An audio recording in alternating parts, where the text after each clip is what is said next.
What's going on, everybody? It's your boy Doc Holiday. We are back with another HBCU Overdrive. Um, HBC tonight, as always, is powered by HBCU Overdrive. Make sure that you like this stream, comment, share. Most of all, subscribe to the program. Make sure that you get everything HBCU Overdrive. So whenever you hit that subscribe, hit the notification, hit all on the bell to get everything with what we doing on, right now.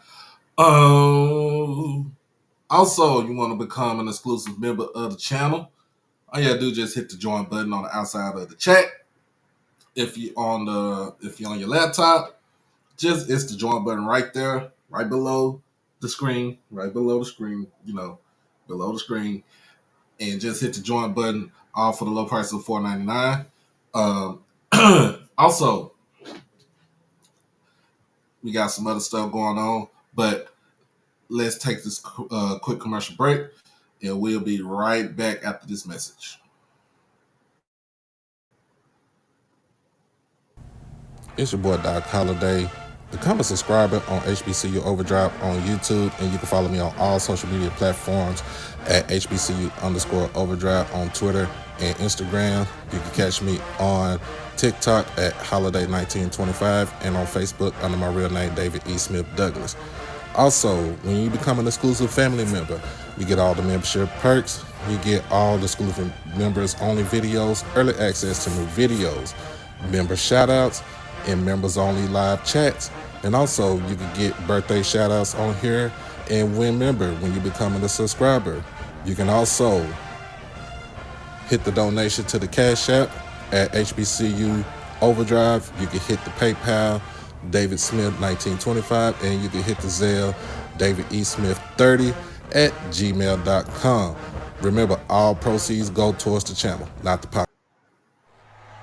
It's your boy Doc Holiday. We swing to the left, down I-20, and we dip.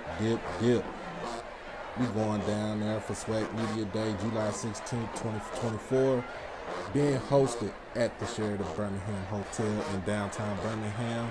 And we got all schools that's going to be represented in the house on that day. We talking about Jackson State, Valley, Alcorn, Pine Bluff, Prairie View, Texas Southern, Grambling, Southern, Bama State, A&M, Bethune-Cookman, and FAMU. But in order for your boy to get down there, in order for you to get that good content, you got to hit the Cash App, you got to hit the PayPal, you got to hit the Zelle. We also got to hit that Super Chat while we on the live stream. And so, make sure you get your donations in so we can get down there. And like I said, you're going to swing to the left. Hit I-20 and we dip. Yeah, baby.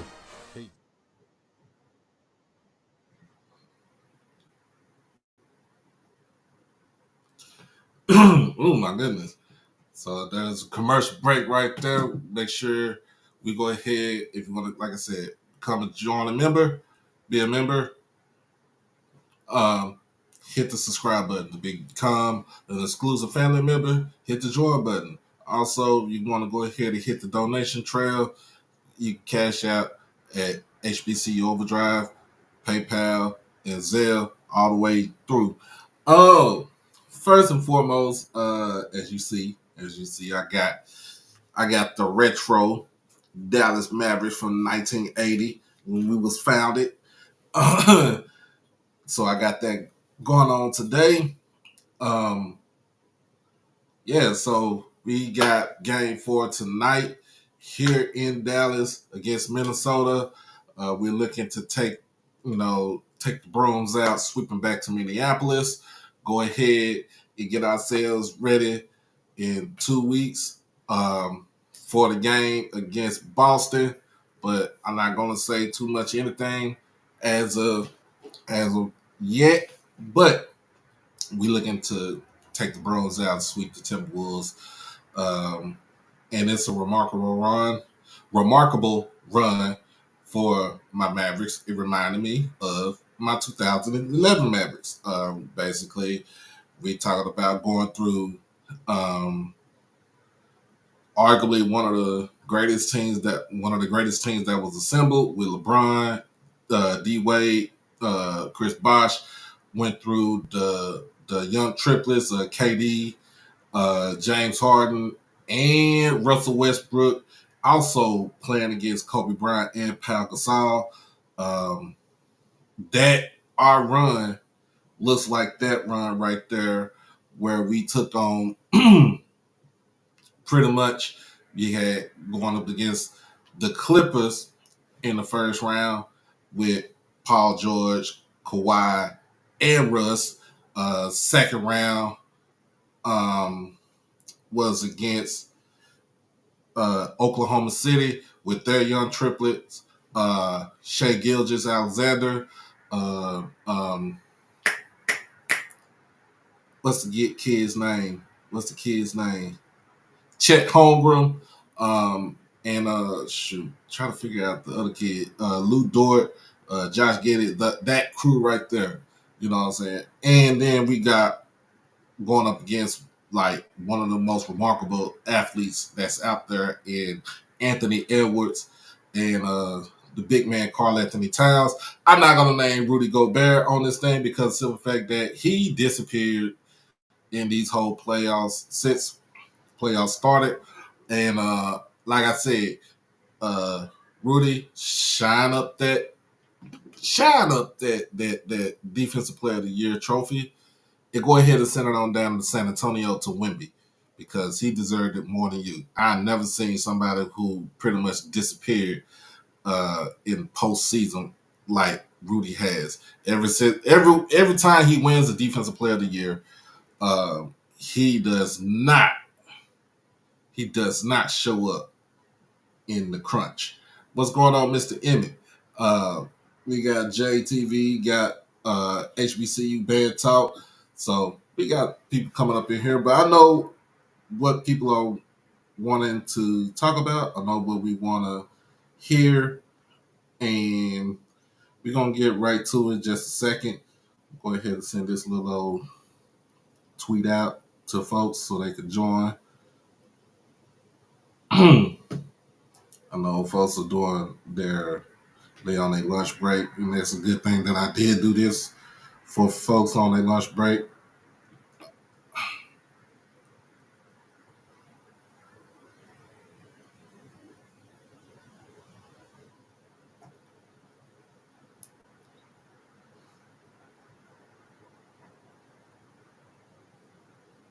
So hopefully we get some more people coming in right now. I think we win it all too, man. I think we win it all. Like I said, this team reminds me of my 2011 team. So, and it, when it came down to it, we made some key acquisitions at the trade deadline, bringing in PJ Washington, also bringing in Derrick Jones Jr. Um,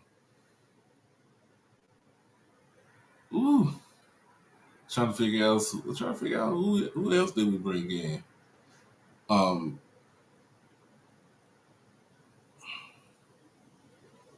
Daniel Gafford, I'm sorry. And then drafting Derek Lively and having him getting traded from Oklahoma City because he was drafted by Oklahoma City, got traded to Dallas. Thank you, OKC, for big man and everything. So,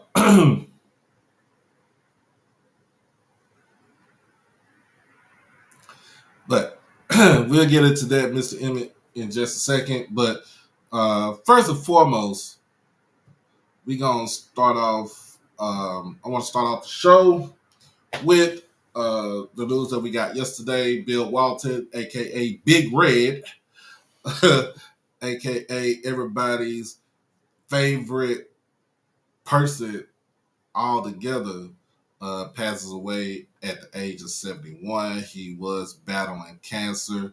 Um, didn't really too much want the family really didn't want a lot of people to know what was going on.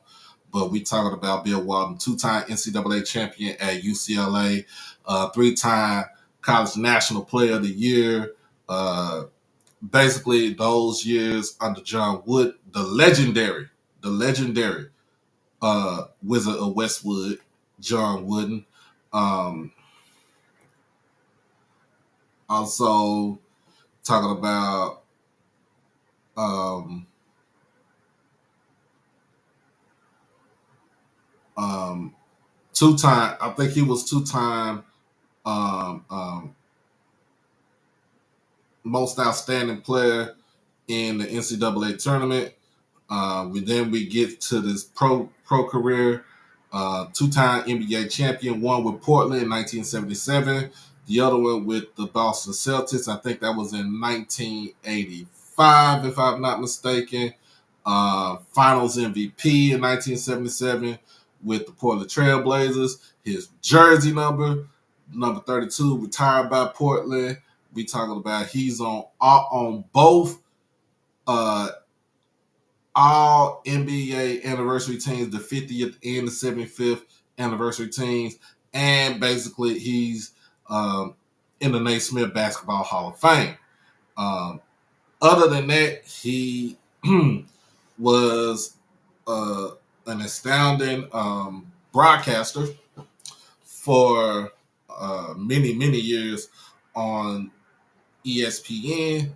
Um, I think he's uh, regarded as one of the Pac-12 greats. Um, and so he has a lot of accolades. I just, we wish that injuries didn't take him early in his career because having bad knees that kind of messed him up and it shortened his career. He only played 468 games, but he did average 13 points and 10 rebounds in his career. The most memorable run that he had in the NBA was with the Portland Trailblazers when when they went up against that year they went up against Philadelphia, the 76ers. Remarkable career that he had, remarkable broadcasting career.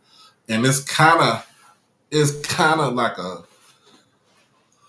want to say an oxymoron, but it's kind of sad that on Saturday night, the last ever sporting event for the Pac-12 ended with the Pac-12 baseball tournament in Arizona winning that tournament right there, and then we get the news on Monday that he passed away, and I feel like in a sense he kind of passed away because he had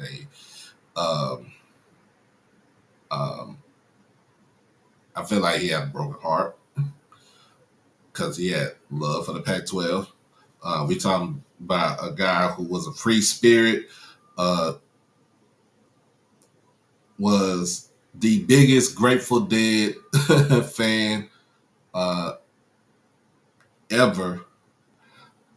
It just, sad to see um, him basically succumbing to the illness. So give condolences to the Walton family, from the Overdrive family to y'all. We send our prayers to y'all, and hopefully that y'all will be able to heal from this down the line. Let's see what else we got. So waking up early. So here you go. I'm already on edge. I'm waking up with probably like maybe 4 hours of sleep. Get up this morning. It seemed like it was a damn hurricane that came through Dallas. So everybody know I live in Irvin. I live in the Valley Ranch section of Irvin. So waking up to wind gusted at like 70 miles per hour and hearing rain, and plus the thunderclaps. It's crazy out here in Dallas, and it's nowhere near over. So we done had a break for a second. but it's supposed to ramp back up tonight. In fact, while going through that, certain sections of Dallas was under a tornado warning. Um, Fortunately for me, I didn't. We wasn't in that warning, but just stepping outside and looking at assessing the damage, assessing the damage. Um, it did it did a little number out there. Got a couple of tree branches fell over. Mr. Emmett, that tree is on the property of the apartment, so they have to take care of that. It's not the city. That's going to be on the property. They had to take care of that. That was crazy. So um, if you don't know, it was a tree that's in front of my apartment. Even though I stay on the third floor, so I stay on the third floor of my apartment. There was a tree that got struck by lightning and it fell over on early Sunday morning, probably around about 4 o'clock. So pretty much it's almost the same thing that happened this morning that happened on early Sunday morning around this time. Waking up, my power went out for a little bit, came back on. I think it went out twice and came back on. We just having a rough time here in Dallas with the weather. Already had tornadoes on Saturday night through the area, Valley View, Melissa, Anna, McKinney, Aubrey, Pilot Point, though, in that direction. If you ever been to Dallas, if you ever been north of Dallas, in the Collin and the Denton County area, got some nice places out there. It did a number out there. Salina did a real good number out there. And it's crazy because my best friend stays in Anna. She took a picture of the tornado that was like, I don't want to say literally in front, but on the kind of like on the other side, but she can still see it. And it's kind of crazy. It's scary when you have weather like that and it produces tornadic activity, especially at night because you don't see it. That's the crazy part about it. You don't see it, and you don't know where it's coming from. So we are trying to go through this, and it's not going to be over probably till after tomorrow evening. So y'all just kind of pray for us as we going through this storm right now. So let's go ahead and get back to it.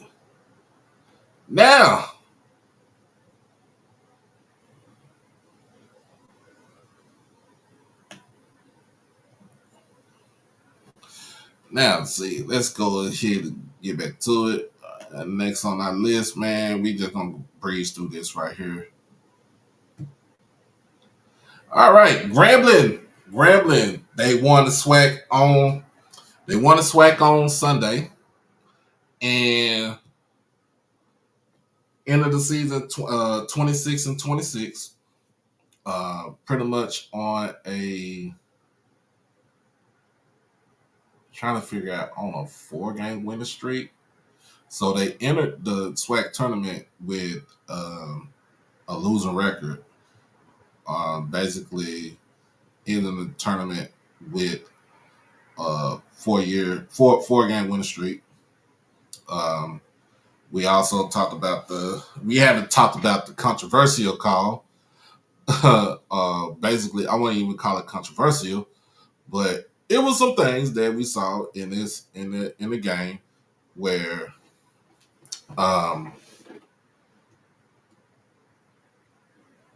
we had to question ourselves. We had 4 errors in this game. We had 4 errors in the championship game. Had the bases loaded. We were up a run.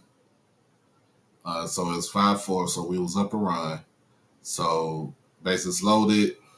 We walked the batter. Batter comes. We the walk the batter. We didn't walk the batter to come in, but um,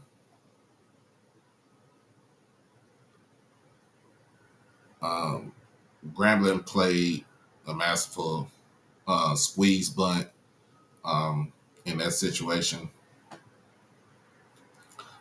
and it is what it is. It is what it is. It is what it is. So Grambling gets to go down to College Station, Texas, to play number 3, Texas A&M, in the College Station Regional. So that game will be on Friday, and it will be shown on the ESPN network.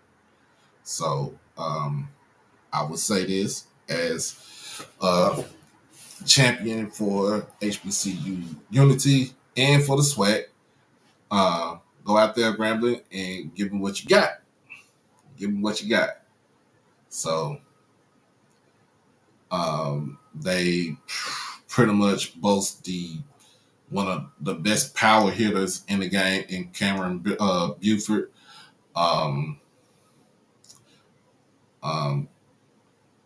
So that I really can say right there. They did have some solid pitching in this throughout the tournament. So it's done that really I can, we can actually,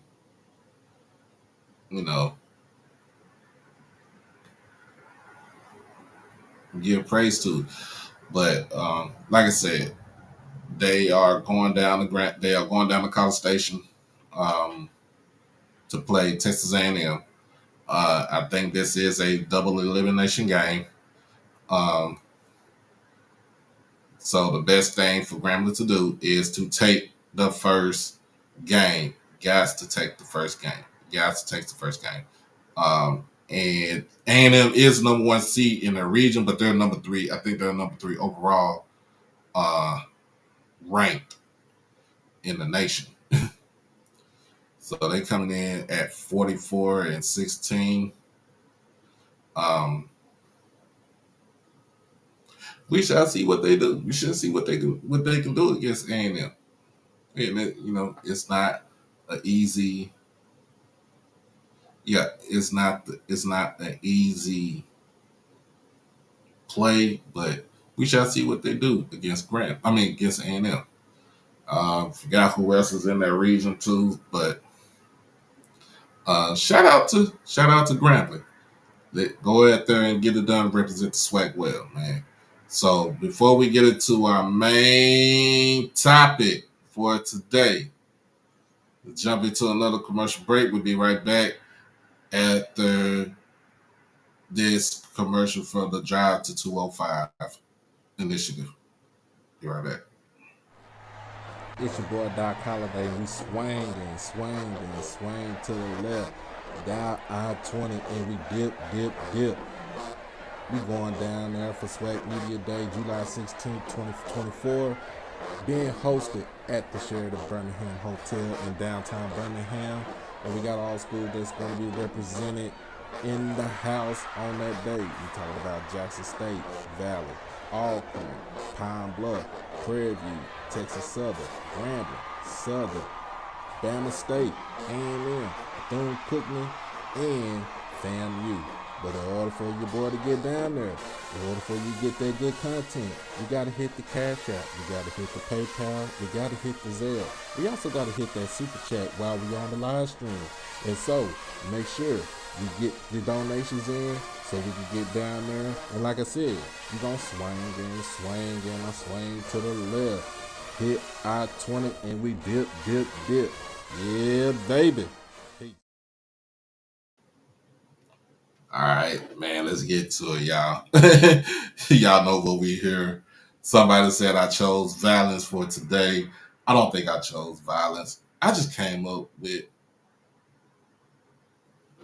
a question. It was a question. It was for a healthy debate. And for Negroes who don't know what a healthy debate is, that means that you ain't got to talk. You ain't got to talk nasty about somebody else's school. We're having a healthy debate. Healthy. Let's get that. Let's get that right. Let's get it. Let's get that straight. Healthy debate. Um,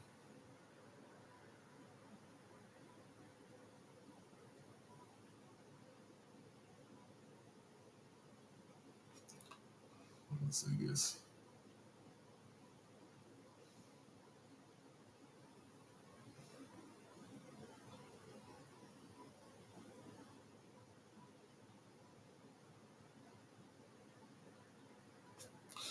So, so let's get to it. Let's get into it, man. Look, um,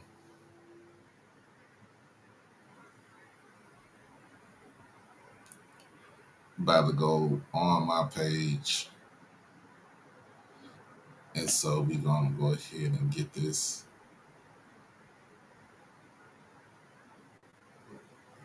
going. Now I asked 3 questions, and so the first one, and if people start getting their damn feelings about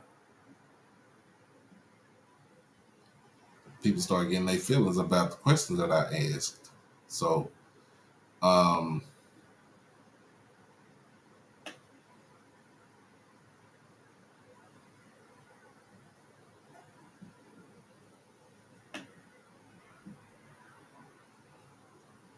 so let me go ahead and share this right here. Share the screen.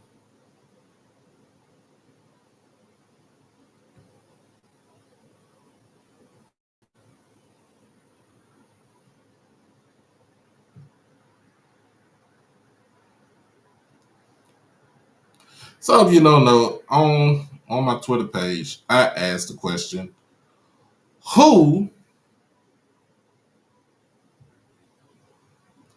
has the bigger brand, football brand in HBCU sports? So now I put the 4 pictures on here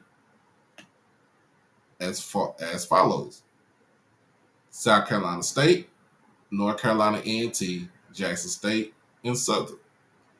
I'm trying to gauge.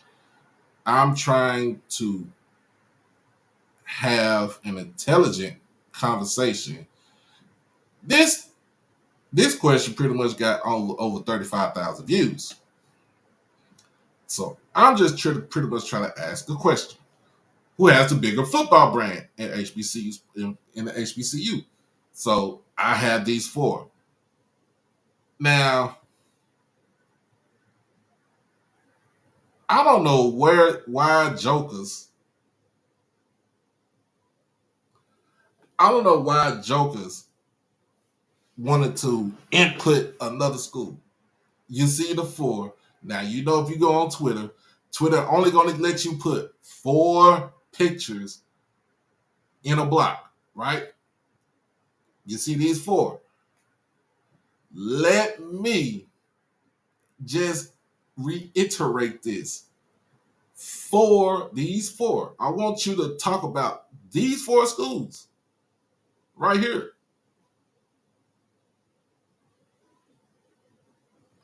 I'm not saying I'm not saying anything about no Grambling. I'm not saying nothing about FAMU, but I did something a little bit later. I said these 4 schools. Let's talk about their brand. Now, let's get into it. We got South Carolina State. Um, they got 18 MEAC SWAC titles. 18 of them things. All right. Let's keep going. They have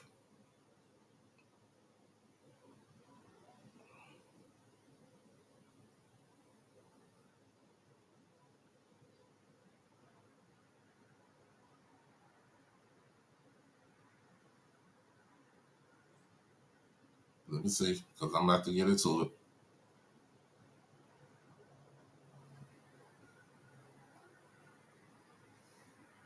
So right now, where we at? is these four right here.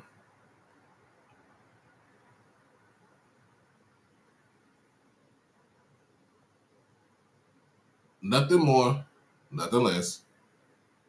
Just these four. We'll get into the next one after we discuss these four. All right. So, South Carolina State has 6 national championships. Their recent one was 2021 when they defeated Jackson State in the Celebration Bowl 31-10. They have 2 unclaimed national championships in 1982 and 2008. They had, like I said, they had 18 conference titles, in which 1, 2, 3, 4, 5, 6, 7, 8. 8 of those titles were co-champions, but they announced that they are champions. All right, so let's talk about that. They have 4. Hold on one second, y'all.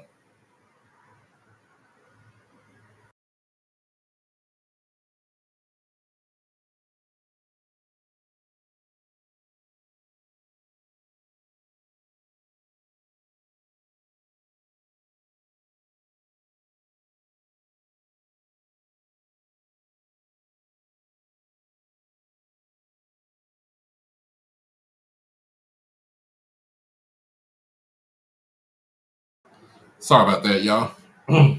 Phone ringing. But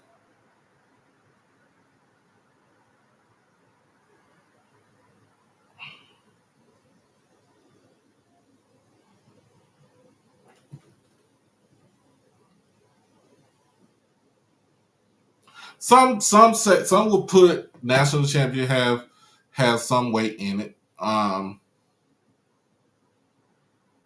And we just talking about these 4. I'm not talking about anybody else right now. So they got 4 Hall of Famers. So they got Harry Carson. I think Harry Carson was the last person to get to the Hall of Fame from South Carolina State. Deacon Jones, Marion Motley, and Donnie Shell. Now, Deacon Jones could say that he represents 2 institutions because he also played at Mississippi Valley. So, but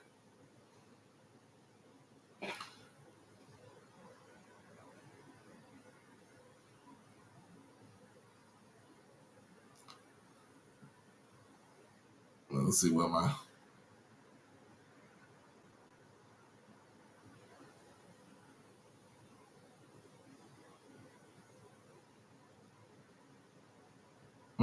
okay. That's nice to hear.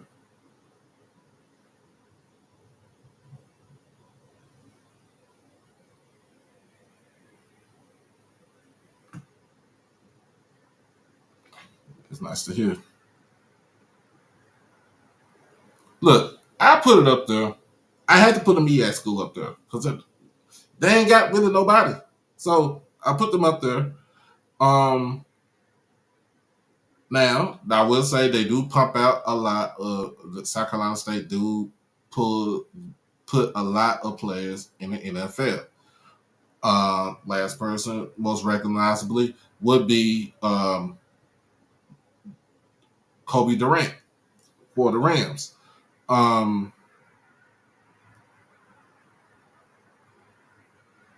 Let's go to the next school. Let's go to North Carolina A&T.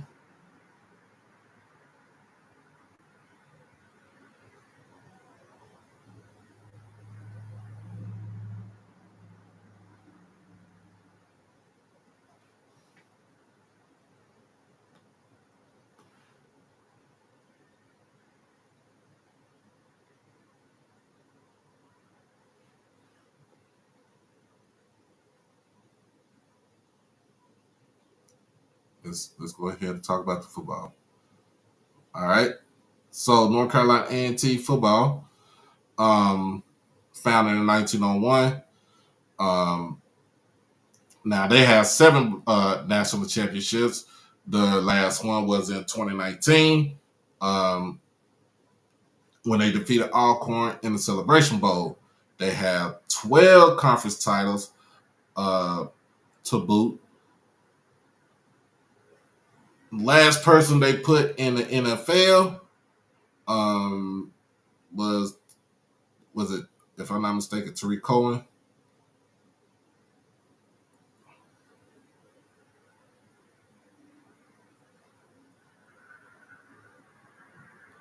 I think Tariq Cohen was the last person, his last person in the NFL. But they have come back alive. And remember, they won 4 titles in 5 years. So let's talk about, we could talk about that. Um,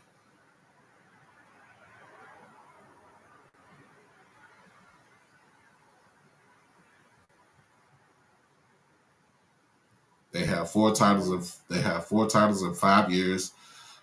Like I said, the recent one was 2019. So they won 2015, 2017, 2018, 2019. They missed out on 2016 because North Carolina Central won the MEAC that year. So also their all-time record right now is 466, 423, and 46, which is at a 52% winning percentage. And like I said, I wouldn't say they put a lot of players in the NFL, but they put some players in the NFL. So let's go to Southern.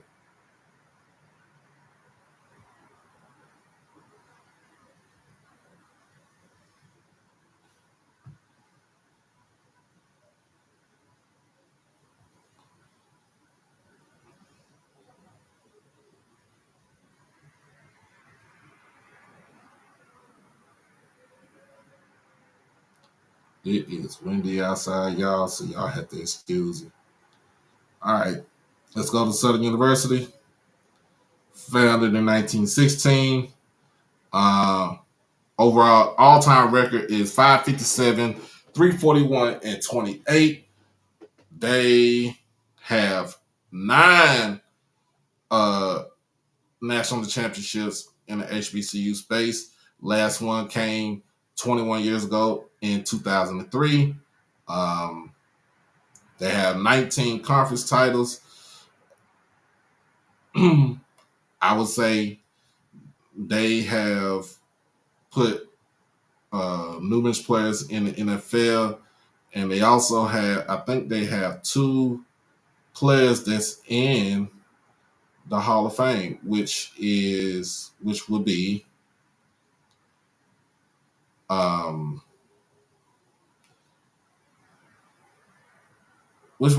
Aeneas Williams and Mel Blount, if I'm not mistaken.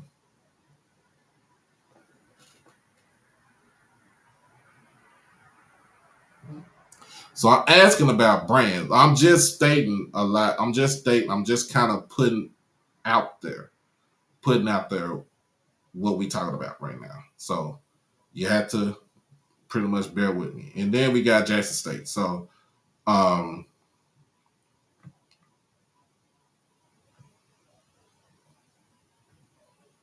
we got Jackson State, founded in 1911. Overall record right now, they say 494. This is on Wikipedia, but we are over 500. I mean, we have over 500 victories. We have 3 national black championships, 19 SWAC championships. And of course, since we went into the division, we got 8 division titles. Of course, we got the 4 NFL.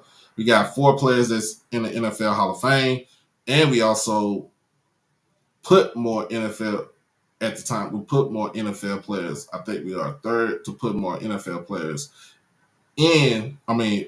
players in the NFL as of right now. So, everybody has the way that this is. Everybody has their own saying, and most of the time, people are going to go ahead and talk about. Um, they're going to go ahead and talk about. Well, we we are talking about on football field and stuff like that. But to me, it all goes to is the team marketable? Are they marketable out? Are they marketable out there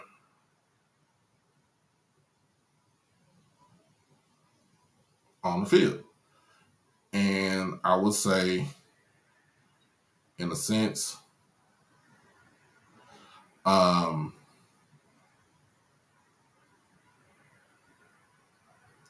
I would say in a sense, in this four cluster right here, marketing wise, it would be Jackson State. And I'm not saying this as a homer. I'm saying marketing wise, it would be Jackson State. And second on the list would be South Carolina State to me because of what we have done over the years. And not saying that none of the other teams are a slouch, but it's just what we have done over the years. People are going to go ahead and say, well, Jackson State was real relevant before Dion got there. But we built our brand from sorry about that. We built our brand from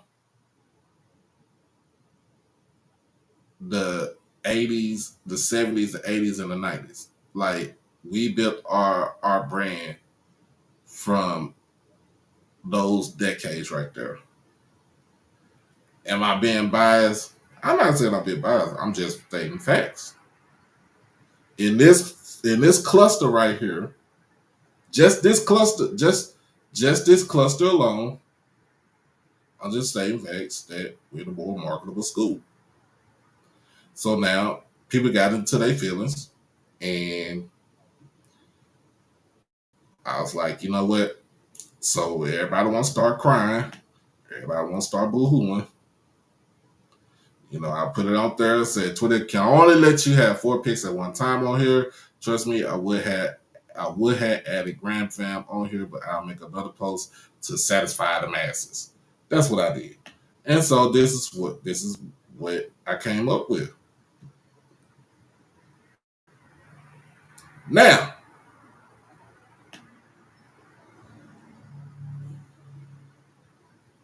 this this post is a little bit more better. And so, like I said, healthy debate. People, I want to know people understand what the hell a healthy debate is. A healthy debate basically is saying that you can debate without using any kind of derogatory terms, derogatory words, without belittling um, another institution or another entity or another person. So, um,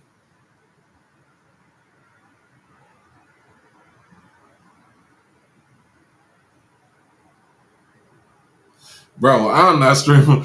Man, I live directly in front of MacArthur Boulevard. So everybody want to pass through because they some dummies and they don't know no better. So in this one, now I satisfied the masses. All right. So we got Tennessee State, Grambling, Jackson State, FAMU. All right. And we're gonna have a healthy debate. We're gonna have a debate. I really want to have this debate. Out of these teams that are pitching below, and I stress that very clearly, who has a bigger brand at HBCU football? Let's all follow the rules of the debate, please, and please keep it respectful. That's what I was talking about. So in a sense, all right, we're gonna go with Tennessee State. Now, Tennessee State had their run back in the 60s, the 50s and the 60s, um, with Big John Merritt. All right.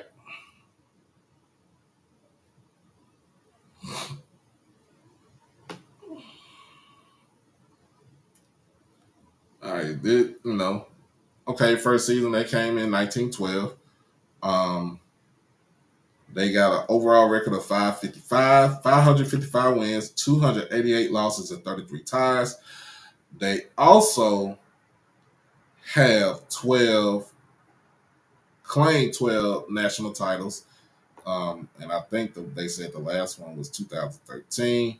So but they also have 4 unclaimed national titles, and they say that unclaimed national titles were from 2012. So they have also 16 conference titles, but those conference titles have come in the OBC, not OBC, but the Ohio Valley Conference. Excuse me, I'm getting tongue tied over here.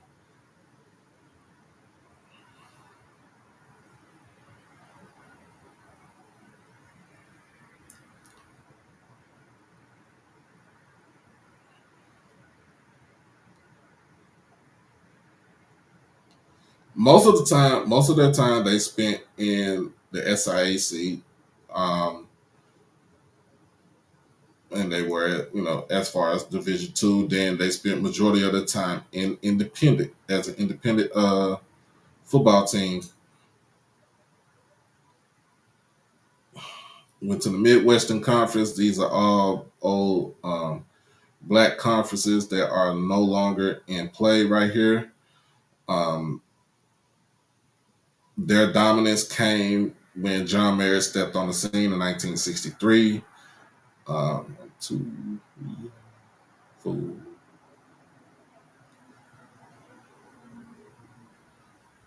So John Merritt had like 4 seasons of where they've been undefeated.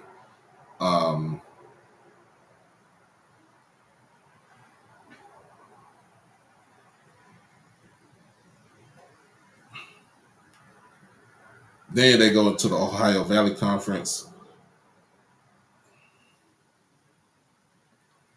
in 1983. No, they went to Ohio Valley Conference in 1988. So they've been in this conference for the last 36 years. Don't look like they're leaving out of this conference. And you're going to see a little bit more of a decline with Tennessee State if they stay in that conference. Now we done told they could actually come back home. They could come home to a black conference, preferably the SWAC.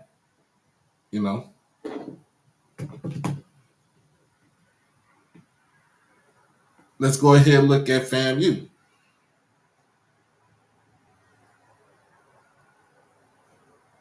And for those people who say, they got other names for it, they already have a lot going on their plate.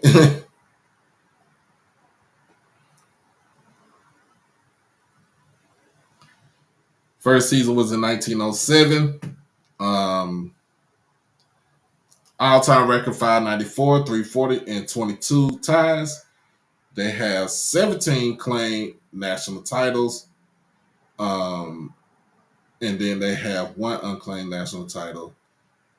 That was in 1962. They had 38 conference titles, which most of those titles came in Division II when they was a part of the SIAC.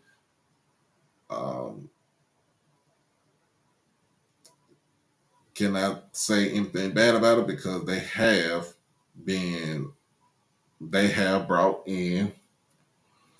put numerous players in the NFL. They do have a couple players that are in the Hall of Fame.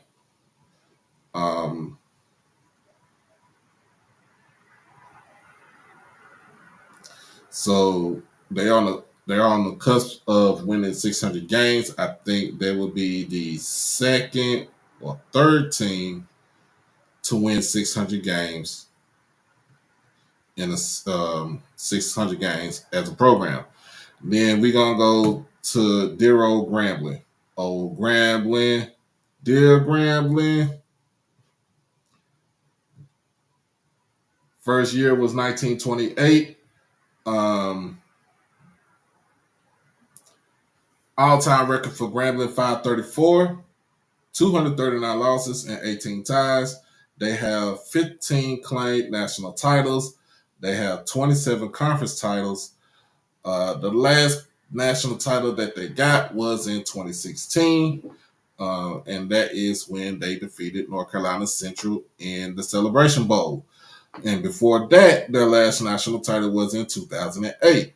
Now, most of those national titles occurred under Coach Eddie Robinson. In fact, if you take the 534 wins minus the 406, all of those came from Eddie Robinson. Now, in this picture right here,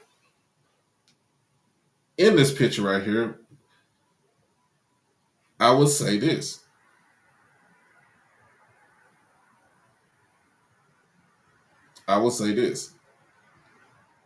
In this picture, as far as marketing goes, marketing on a national level, on an international level,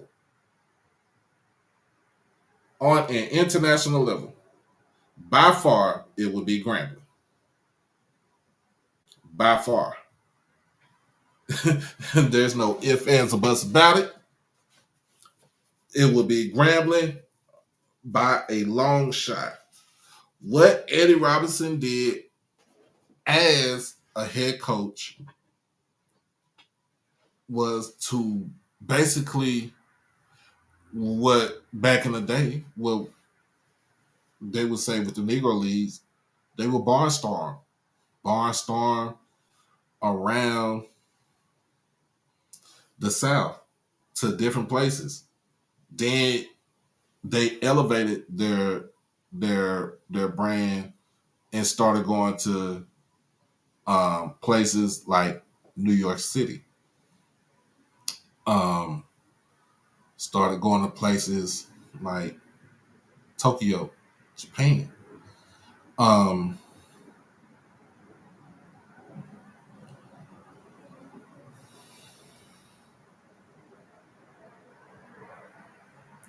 Now, Mr. Edwin, this is the second list that I made. This is the second list. You go down to the other list before.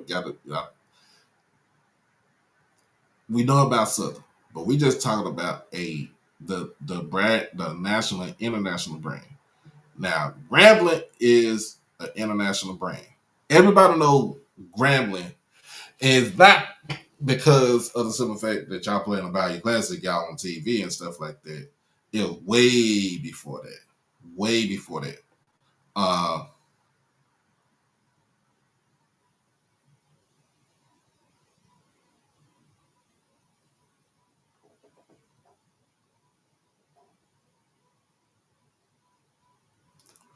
Way before that. And then again, like I said, with Jackson State, our branding came when you had arguably one of the best players that came into the school in Walter Payton.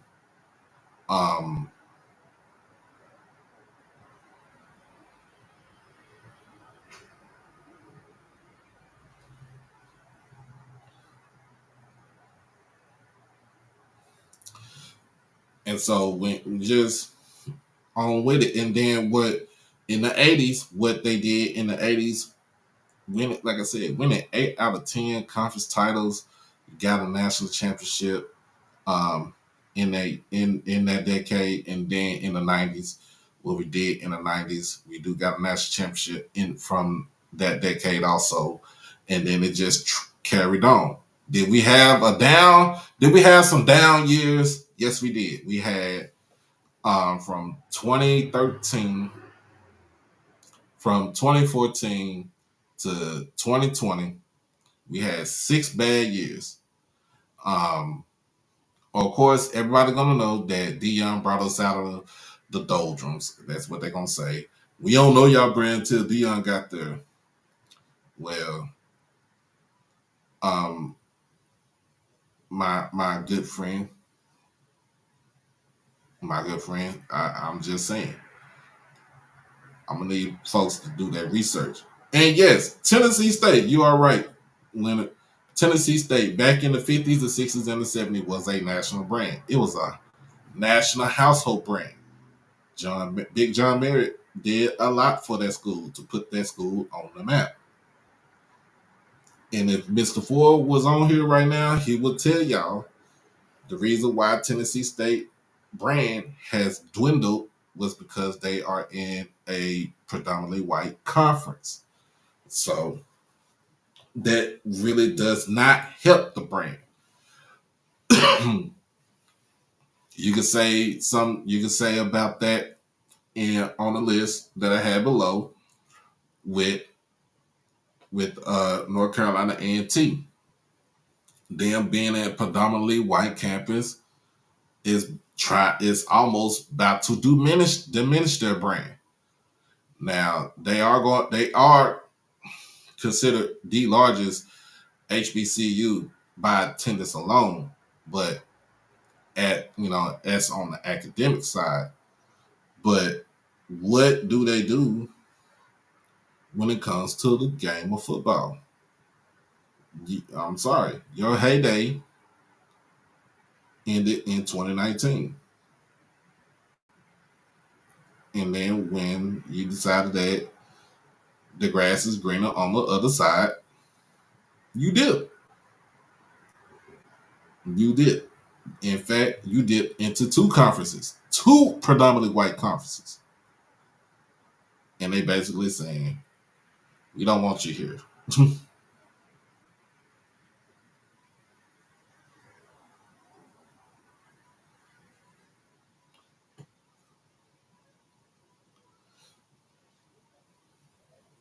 Don't get me wrong, Nick. Don't get me wrong. Y'all have basically y'all in the OVC. Y'all have times where y'all won. Y'all have times where y'all were dominant, but it did not equate to raising the brand. Now, I would say second on this list. Yes, I would say FAMU by far. With the 17 national titles. But like I said, most of those came from when they was in the SIAC.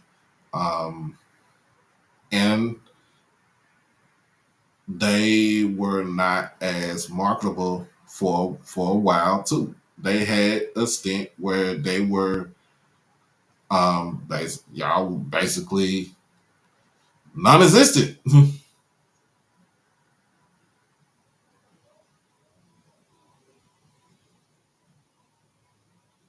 Nah, Mr. Edwin, they're not predominantly white. It's just the fact that they are in a predominantly white conference. Their brand is diminishing because they jumped to that conference.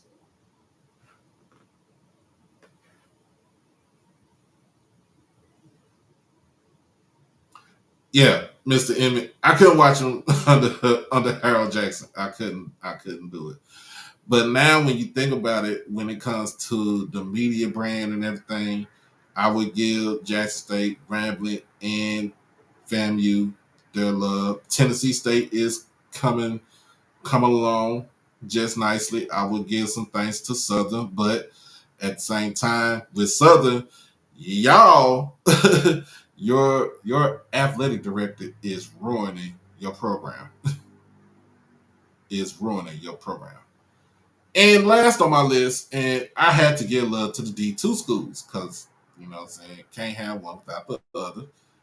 Um, I had to get love to D2. I had to get love to Division Two because it just would not feel right if I didn't. All right.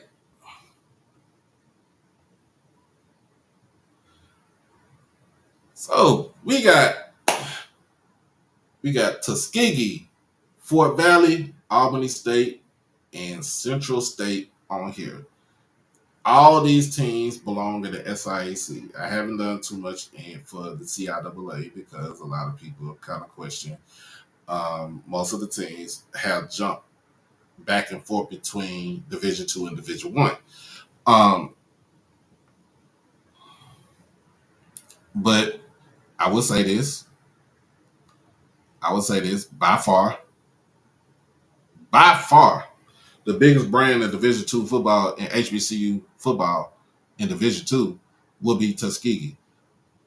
Nobody has not been near what they have got. I think they are the only HBCU with 700 plus wins. Um, and also, if you really think about it, they are pretty much almost in the upper echelon all time college football wins. You know, I think Michigan sits at number one. I think they have over eight, like between 8 to 900 wins, but Tuskegee is up there with everybody else. We cannot lead them be. Um, Fort Valley is the same way. I wouldn't say they have over 700, but um, they got a little bit over 500 wins. Central State, what they did in the 80s and the 90s with with Billy Joe running the table.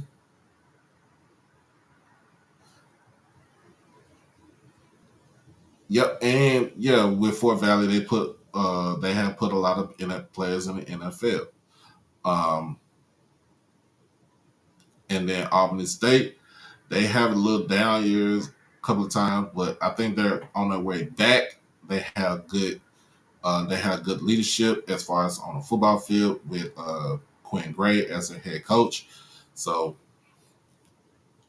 I mean, I had to give D2 some love, but I just want to say this because I brought this down.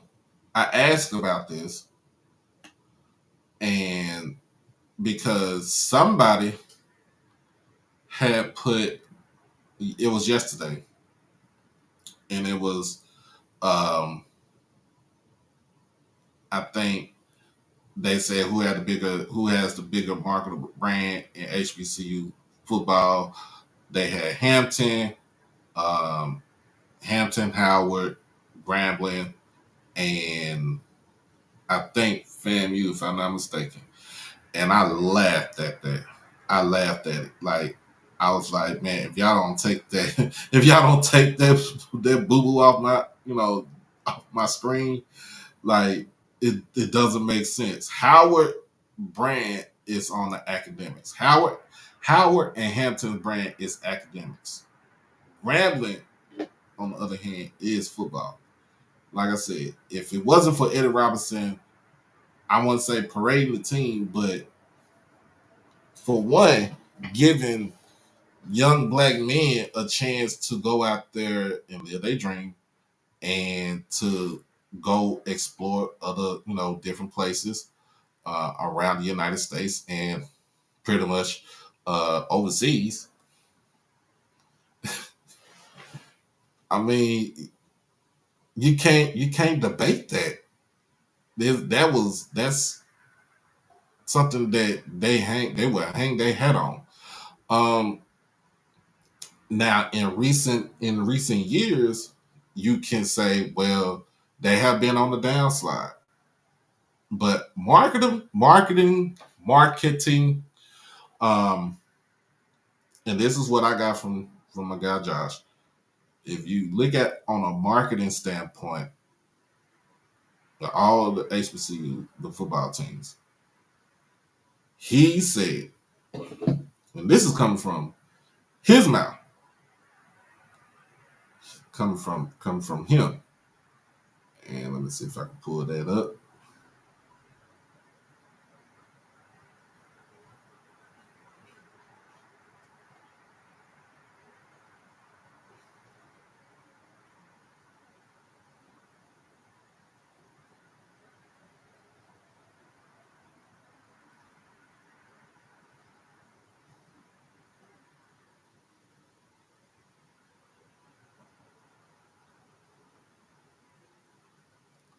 So this is from the first one. He said, biggest brand in HBCU football associated through marketing terminology would probably be Jackson State, then South Carolina State.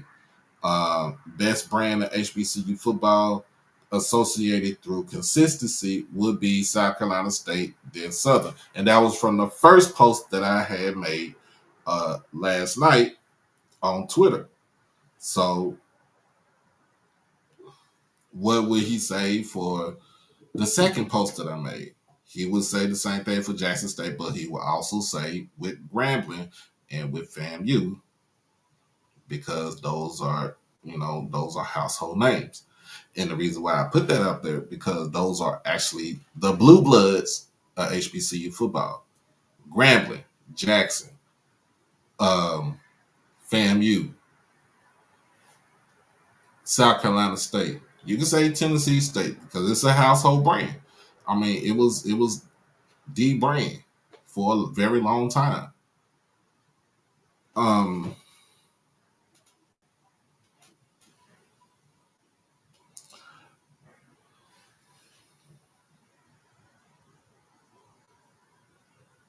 was Central State? Yes, Central State was an NAIA school when they won their championships. Yes, they were.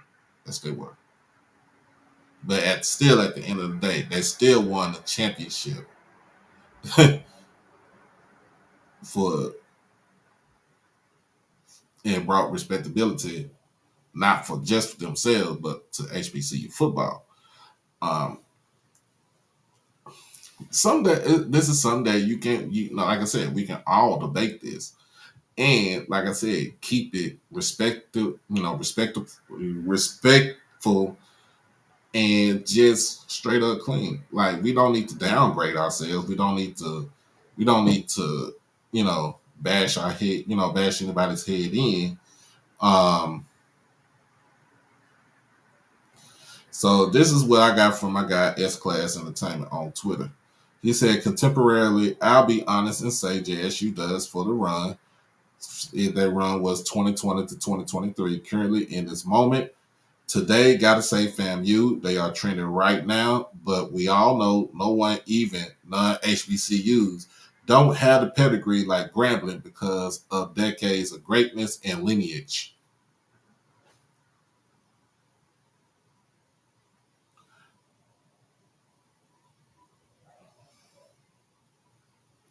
And then we get folks on here that don't pay attention in class.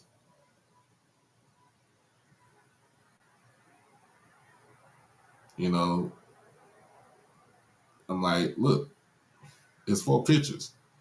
Don't argue it. Um, if you feel like I slighted you or something like that, hey, go out there and do your own debate, do your own poll, do your own discussion. But just don't come out here and just demean and trash what I put out there.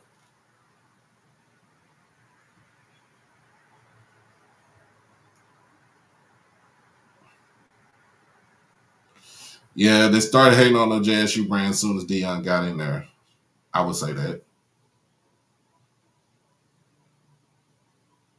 Yes, yes, yes. Y'all the only FCS HBCU to win the SCS National Championship ever.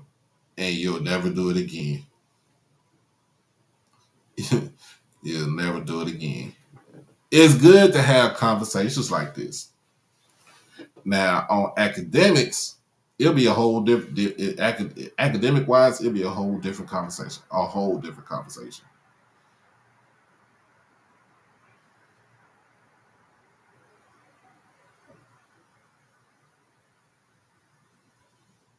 but we were just going strictly on. We were just going strictly on football. Um. So another person put in there, um, and he kind of broke it down though too. He said a lot of people are confusing the biggest brand with who's their favorite or who they feel won the most. The Knicks are the biggest brand in the NBA, and the Cowboys are the biggest brand in the NFL. Neither team has a top 5 player, and neither is in top 2 for championships. I beg to differ. But at the end of the day, we put our own bias on what we want and what we like. There you go, Mr. Edwin. You see where I got? You see where I get it from? Got it? Like people are putting their personal feelings over like actual, getting actual data, you know, or who's their favorite. Like, of course, everybody know I am a J State fan. I'm a J State, I went to Jackson State. I bleed blue and white, you know, but at the end of the day, I know for a simple fact in HBCU football, the biggest brand is Grambling because they was consistent for decades. For decades. I know FAMU has put themselves on a pedestal because of what they have done. Of course, 17 national championships. Like I said, most of those was in um, the SIAC. But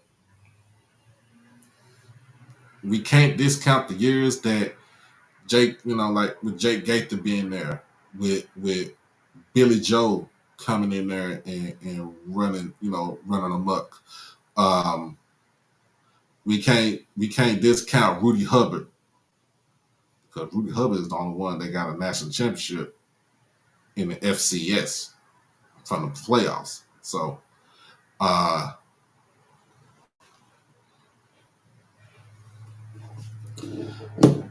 and we could also talk about brands. I like this question right here, Mr. Emmett. I like this thing. I like this question right here. Who is the biggest? Who is the bigger brand in basketball? Is it the Celtics or is it the Lakers? Most people are going to say it's going to be the Celtics because they have 18. They have 18 championships. Most people are going to say the Lakers because what uh, at the time Jerry Buss put out there, the product, Showtime, run and gun. You had Pat Riley with the hair slick back, the tailor made Gucci suits and stuff like that. Or you could say the Knicks. They clearly don't have the same amount of championships that the Lakers and the Celtics have, but they are in a big market in New York City. They are beloved and they play at the most famous arena ever, Madison Square Garden. And I think that Madison Square Garden is the third iteration of the arena. Um, and that is a debate. I think you put in here too. Who's the bigger brand? The Yankees or the Dodgers? Clearly, right now, it's going to be the Yankees. George Steinbrenner, God rest his soul, what he did with the Yankees and how he ran that organization for years, quintessential. Plus, you can't really just say they don't have a big brand. and they won 27 World Series titles. No other team in Major League Baseball have at least 20. They don't even have 20. Some teams don't even have 20. So, but you can also put out there with the Dodgers, it's West Coast, you know what I'm saying? So you still have people who watched the Dodgers before they moved to LA from back in the 50s. Before they moved to LA, you can say there are Dodgers fans on the East Coast because they were the Brooklyn Dodgers at first. Then when they moved to the West Coast, it kind of just catapulted them to a whole nother stratosphere.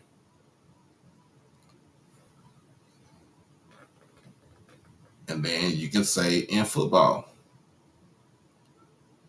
who has the bigger brand in football? Is it the Cowboys? Or let's just say, what's another bigger brand in NFL? Is it the Cowboys? Or is it, let's say, New England? But clearly, I'm going to be honest with you. Ever since Jerry Jones took over the team, the bigger brand has always been the Cowboys. The NFL don't move the needle if the Cowboys ain't joining the party. That's the reason why we play on Thanksgiving every year for like the last 50, 60 years. That's the reason why they dubbed us America's team. We didn't get that. We didn't put that moniker on us. They dubbed us America's team. Clearly, we have made more money. This is how you know your brand has skyrocketed. Jerry Jones bought the Cowboys for $125 million. He bought it I think it was $35 million over the value. And I think right now, we are sitting at, like $7 or $8 billion as a team. Since he took over that team, since he bought that team from I was gonna say Hank Stram. Hank Stram is for Kansas City.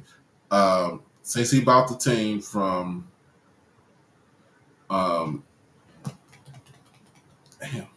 is it Clint Murchison?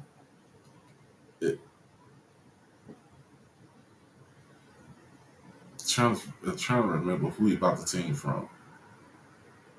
No, Leonard Gilbrandt was the scout.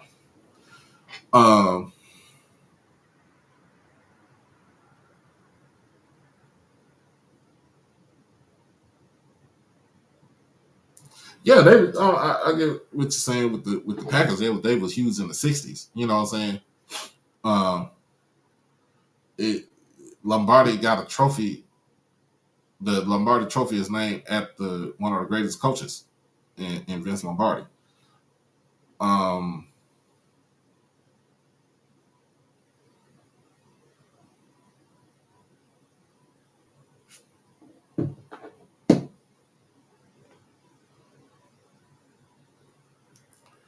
Who was our previous owner? Was it Tex Schramm? I think it was Tex Schramm was our previous owner before Jerry Jones got the team.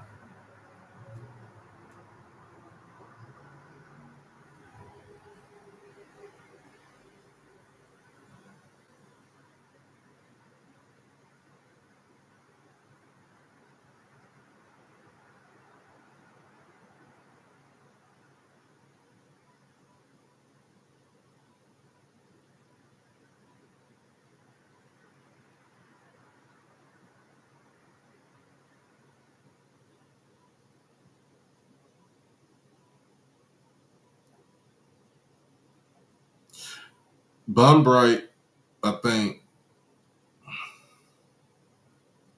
Well, yeah, Bum Bright. We bought the team. Jerry Jones bought the team from Bum Bright.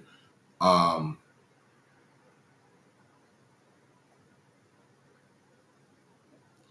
and during this time, I think we started getting abysmal. And then once Jerry came along, he bought the team, and you know he been marketing the team ever since. So, like you say with baseball, what do you say, the Yankees or the Dodgers? You can say Yankees, Dodgers. You can also put the Chicago Cubs up in there. You can also put the Red Sox. You can, more recently, you can say, um, the Astros. You can also say um, the Braves.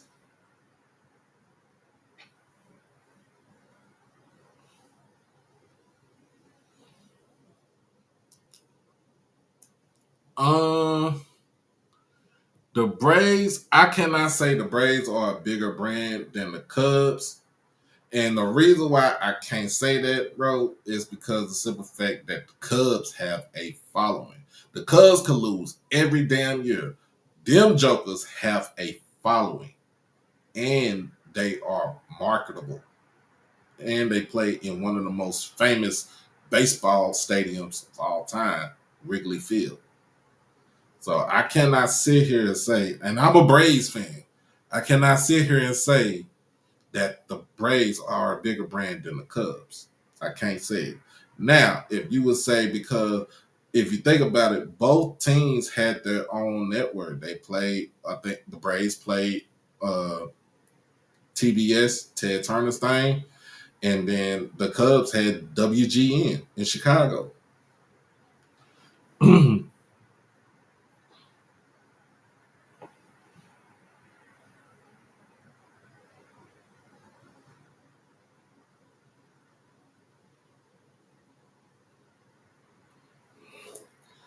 So do this. See, I like when you talk, man. You go EA. You got an EA sighting, y'all. Do this. Have Grambling play in Atlanta, Chicago, New York, LA. If their football brand so big, can they outdraw FAMU in those same cities? Hell yeah, because they Grambling. They Grambling. I'm sorry. I'm sorry to say that they're Grambling because everybody know that G. They know that black and gold G is iconic. There is no brand larger than the Yankees. That is correct in MLB. There is no brand larger than the Cowboys in the NFL. And there is no brand larger today in the NBA than the Golden State Warriors. Now, that's recent. But all time, it's the Lakers and the Celtics. And then the Knicks come in a slight third.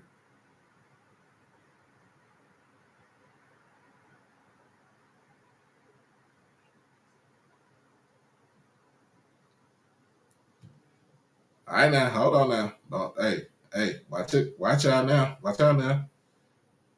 There would be no cowboy slander on my page.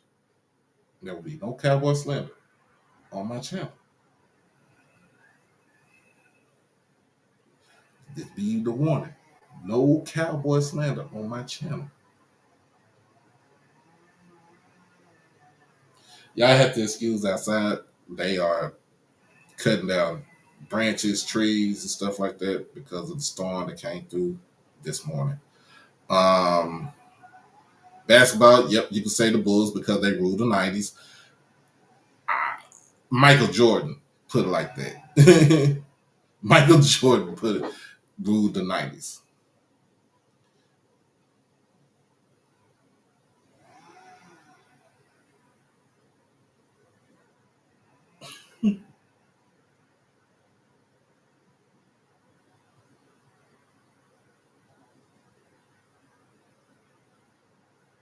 Michael Jordan ruled the 90s.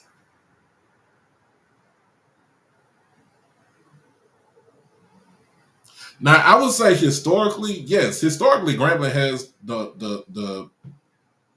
has the better it is the biggest brand historically. I'm not crazy.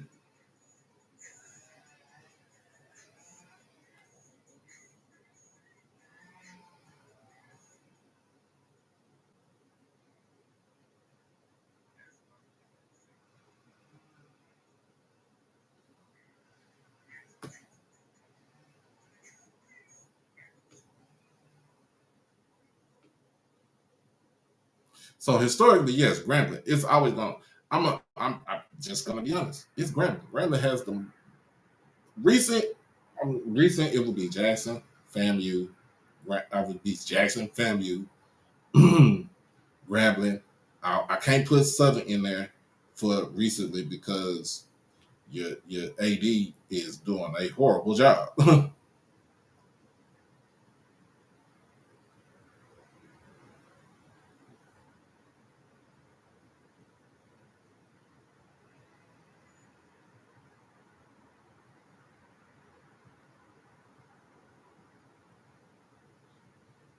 And you're right. When it comes to national brand, everybody know about that G, that black and gold G. I'm telling you, if you take Grambling and let them play in L.A., New York, Chicago, because they was doing that in the '60s and the '70s, people would come out.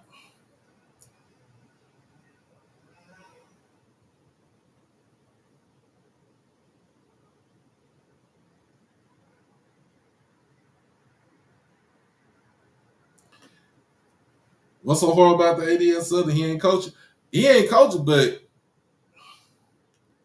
he ain't giving y'all. He not doing no justice for y'all either.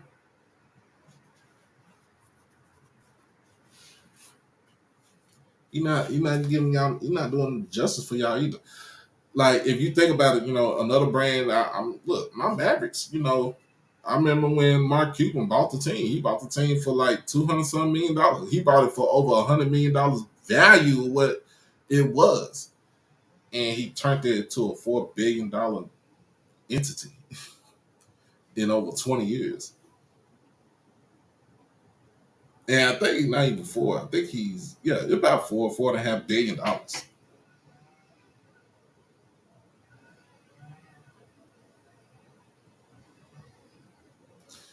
But yeah, man, I just wanted to engage in that conversation because it's about to start getting to the rankings. It's about to start getting into real football season. We just gotta feel some. My whole thing is we just gotta try to fill something in. Um, what's going on?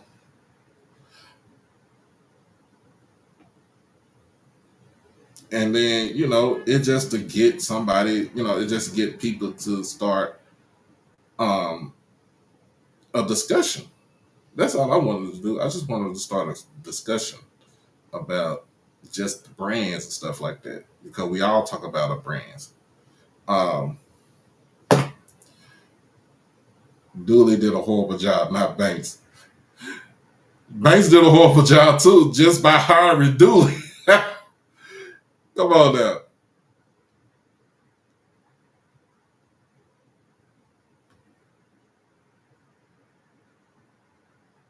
Just by hiring Dooley, he done a horrible job. And then he trying to wait for a splash hire. Come on now, man. You need a football coach. If you knew you want to have you didn't want this guy right there, you should have told him he needs to put in his application just like everybody else. But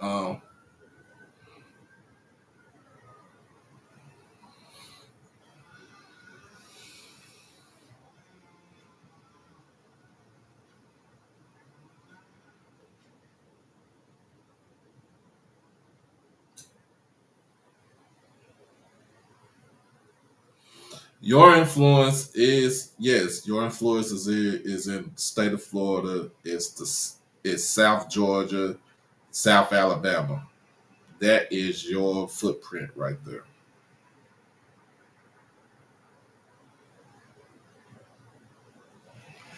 But look, it's good to have, like I said, it's good to have a talk about things like this. Uh, was I affected by any of the tornadoes in DFW? No, I was not affected by any of the tornadoes this morning or over the weekend.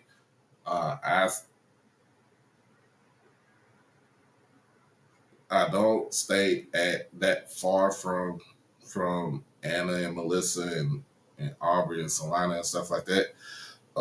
Frisco, I don't stay that far from them, but it wasn't nowhere near me. Or the one that was this morning, that was in Richardson. Um, it was in Richardson going on the other side of LBJ. So I didn't deal with that, but I had a lot, bro. If y'all, I live on the third floor, y'all. I live on the third floor.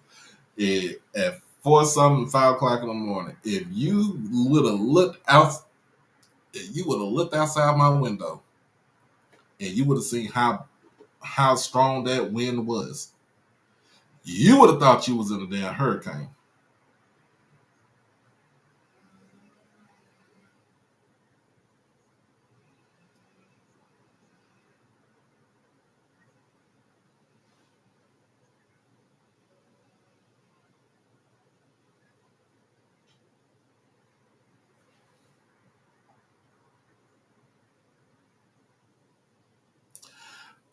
Based on analogy, JSU A&M Prairie View, Texas Southern Valley Alcorn said it had ADs there doing a horrible job. Nah, that ain't it.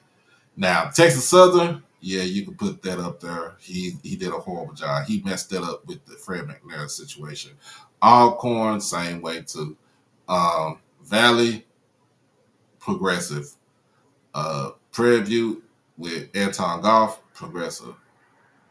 Paul Bryant at Alabama A&M, progressive. Now, and we all know the Dean of ADs. Ashley Robinson, nah, can't touch that man.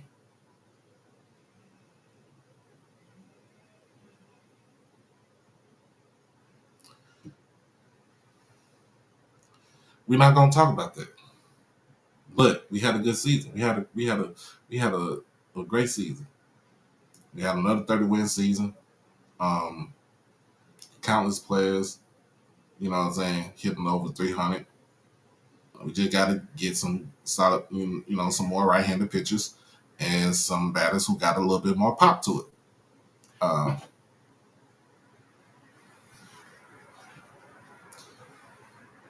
but at the end of the day, at the end of the day, you stand on your brand. I guarantee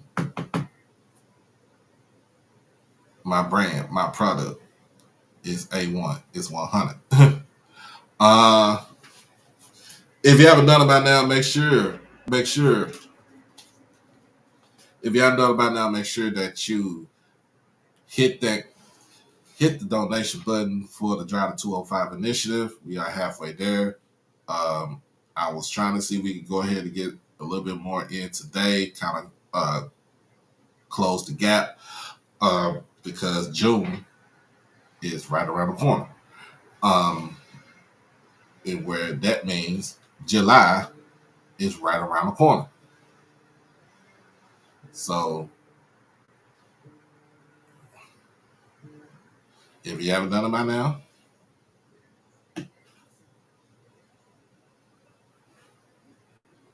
you see my buddy.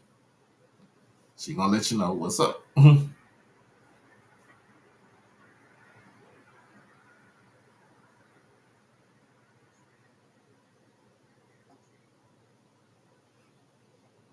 So hit the Cash App, PayPal, or the Zelle.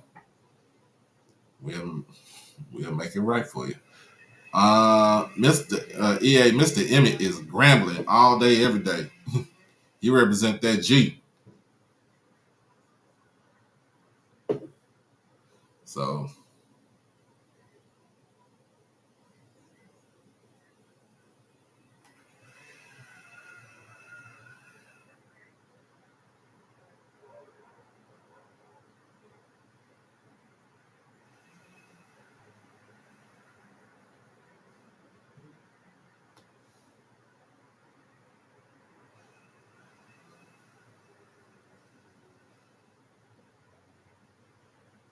So other than that, thank y'all for tuning in for another midday episode of HBCU tonight.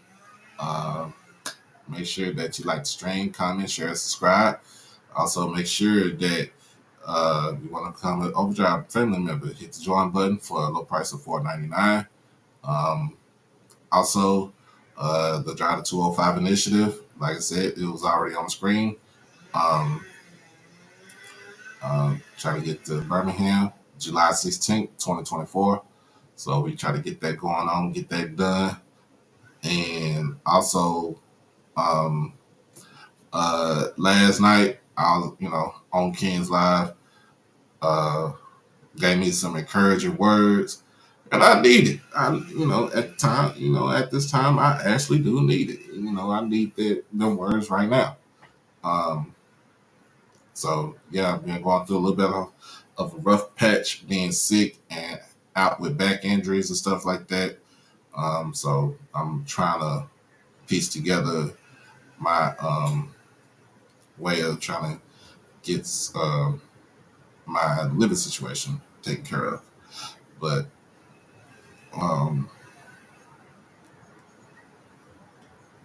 it is what it is, y'all. It is what it is. So I'm grown. I'm a grown man. I'm gonna make sure everything is taken care of. But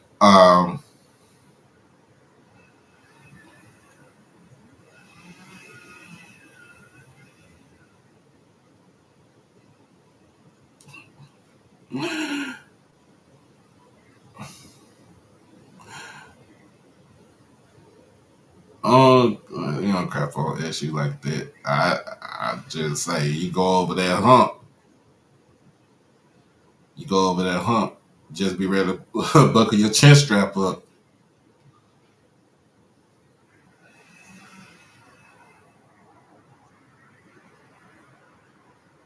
But other than that, y'all,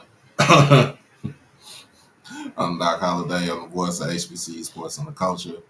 Uh, y'all be blessed. Y'all stay safe.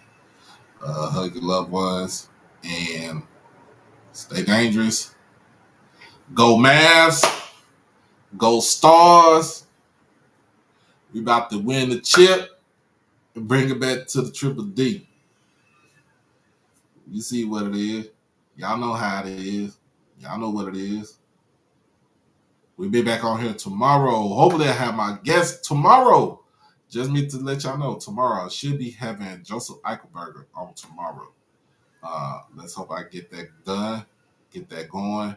So tune in. That will be at 1 o'clock p.m. Central Standard Time. So let me go ahead and get back with him on that. But other than that, enjoy the rest of y'all day.